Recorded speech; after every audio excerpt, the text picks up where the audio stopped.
ବର୍ଷୁଛି ଆହୁରି ବର୍ଷିବ। ଆଜି ସୃଷ୍ଟି ହୋଇପାରେ ଆଉ ଏକ ଲଘୁଚାପ। ରାଜ୍ୟରେ ଆହୁରି 3 ଦିନ ଅଧିକ ବର୍ଷା। 8 ତାରିଖରୁ ଉପକୂଳ ଓଡ଼ିଶାରେ ବର୍ଷା କମିଯିବ। ଭଦ୍ରକ ଠାରୁ ଗଞ୍ଜାମ ଯାଏଁ ଉପକୂଳ ଜିଲ୍ଲାରେ ବର୍ଷା। 6 ଓ 7 ତାରିଖରେ କେତେକ ସ୍ଥାନରେ ସ୍ୱଳ୍ପ ବର୍ଷା ହୋଇପାରେ। 8 ତାରିଖ ଯାଏଁ ମଧ୍ୟମ ପରିମାଣର ବର୍ଷା ହୋଇପାରେ।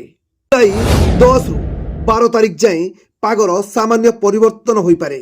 8 ତାରିଖ ଯାଏଁ ସୁନ୍ଦରଗଡ଼, ଝାରସୁଗୁଡ଼ା, ସମ୍ବଲପୁର ଓ ଦେବଗଡ଼ରେ 8 ତାରିଖ ଯାଏଁ ମଧ୍ୟମ ପରିମାଣର ବର୍ଷା ହୋଇପାରେ।